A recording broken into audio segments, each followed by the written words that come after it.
नमस्कार दोस्तों, क्या आप इस चीज़ को लेकर कंफ्यूज्ड है कि आपको इन गर्मियों में अपनी रिक्वायरमेंट्स कंसिडर करते हुए एक 3 स्टार एसी खरीदना चाहिए या फिर एक 5 स्टार?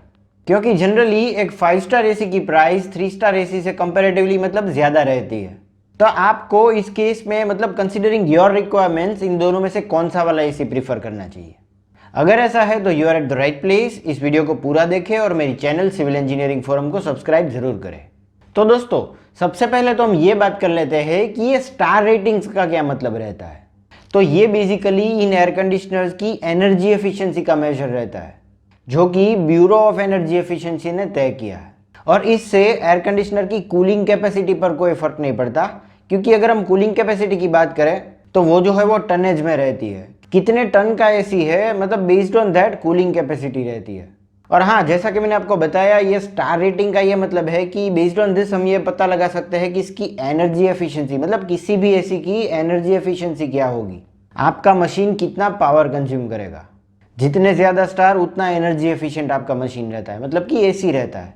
तो इसीलिए मार्केट में मतलब 5 स्टार एसी आप अगर खरीदने जाओगे तो वो थोड़े महंगे मिलेंगे, क्योंकि अल्टीमेटली लॉन्ग टर्म में ये आपका पावर बचाती है और इस तरह से आपका इलेक्ट्रिसिटी बिल कम आता है। तो यही चीज़ आज हम डिस्कस करेंगे कि बेस्ड ऑन ये मतलब प्राइस का जो डिफरेंस है 3 स्टार और 5 स्टार में, और लॉन्ग टर्म में मतलब कि 10 साल में अगर हम इनकी मतलब इलेक्ट्रिसिटी का जो डिफरेंस है वो अगर हम पता लगाए तो मतलब बेस्ड ऑन दिस आपको कौन सा वाला एयर कंडीशनर सिलेक्ट करना चाहिए, 3 स्टार या फिर 5 स्टार।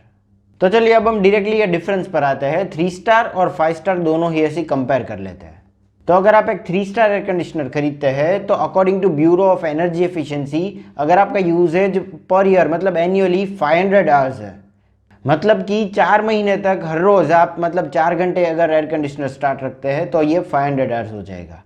अगर आपका यूजेज इतना है तो आपका पावर कंजप्शन 325 यूनिट्स होता है। और अगर आप ज़्यादा पैसे देकर एक 5 स्टार एसी खरीदते हैं तो according to Bureau of Energy Efficiency ये जो 500 आवर्स है उसके जो यूनिट रहते हैं वो हो गए 272 यूनिट। ईयरली 4 महीने मतलब गर्मियों के 4 महीने हर रोज़ 4 घंटे अगर आप एसी चालू रखते हैं तो ये 500 आवर्स की मतलब रिक्वायरमेंट रहती है। तो 3 स्टार का पावर कंजप्शन हो गया 325 यूनिट्स और 5 स्टार एसी का पावर कंजप्शन हो गया 272 यूनिट्स। तो इन दोनों के बीच जो डिफरेंस है वो हो गया 53 यूनिट्स का। और अगर हम पर यूनिट का चार्ज 8 रुपीज़ कंसिडर करें तो ये 53 इंटू 8 टोटल हो जाएगा 424 रुपीज़, 424 रुपये पर ईयर। सिर्फ 424 रुपये का पर ईयर फर्क आएगा। और अगर हम एसी की लाइफ मतलब 10 साल तक कंसीडर करें, 10 साल इसकी ड्यूरेबिलिटी अगर हम कंसीडर करें तो ये हो जाएगा 4240 रुपीज़, 4240 रुपीज़। 10 साल में ये दोनों एसी का डिफरेंस 4240 रुपीज़। तो मतलब जिस एयर कंडीशनर के मतलब 5 स्टार के आपने 10,000 रुपीज़ एट द बिगिनिंग भरे थे, उसका डिफरेंस 10 साल पे आपको 4240 रुपीज़ मिला है। तो अब आप सोच सकते हैं कि मतलब इन दोनों में से आपको कौन सा एसी खरीदना है। पर हाँ, अगर मुझसे पूछा जाए तो अगर आपका मतलब ईयरली कंजप्शन 2000 आवर्स का है, 2000 घंटे तक का है, साल के 4 महीने हर रोज़ आप 16 घंटे तक एयर कंडीशनर चालू रखते हैं तो मतलब 2000 घंटे हो जाएंगे।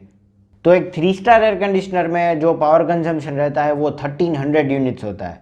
और सिमिलरली 2000 घंटे में एक 5 स्टार एसी में पावर कंजम्पशन रहता है 1088 यूनिट्स का, 1088 यूनिट्स। तो इस बार अगर हम 3 स्टार और 5 स्टार 2000 घंटे के लिए डिफरेंस अगर हम यूनिट के डिफरेंस कंसीडर करें तो ये हो जाएगा 212 units, 212 units per year. Multiplying it by per unit cost मतलब कि 212 इंटू 8 तो ये हो जाएगा 1696 रुपीज़ पर ईयर। और फिर से अगर 10 साल तक ये ऐसी टिकता है तो 1696 इंटू 10 हो जाएगा 16,960 रुपीज़, 16,960 रुपये। मतलब कि तकरीबन 17,000 रुपये लेकर के हम चल सकते हैं अगर आपका यूजेज जो है वो मतलब 2000 आवर्स है। इसमें मल्टीपल एसी भी आप यूज़ कर सकते हैं, पर टोटल जो है वो 2000 आवर्स आपने ये एयर कंडीशनर्स यूज़ किए हैं। तो अब इस बार मतलब हम लॉजिक यूज़ कर सकते हैं कि जिस एयर कंडीशनर की हमने मतलब इनिशियली जो पे किया था वो 10,000 रुपीज़ ज़्यादा पे किए थे compare to 3 star AC. 3 star के मुकाबले 5 स्टार में हमने 10,000 रुपीज़ एक्स्ट्रा पे किए थे। तो मतलब उसका इंटरेस्ट और ये सभी चीज़ें कंसिडर करें तो ये तकरीबन सेम ही रहेगा, 17,000 यूनिट्स ही रहते हैं।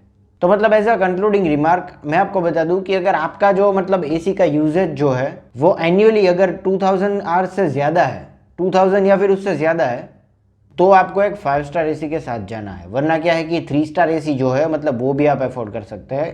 अल्टीमेटली लॉन्ग टर्म में 3 स्टार एसी जो है वो इकोनॉमिकल रहेगा।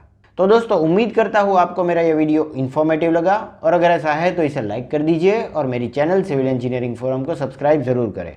This is all for today, thank you for watching.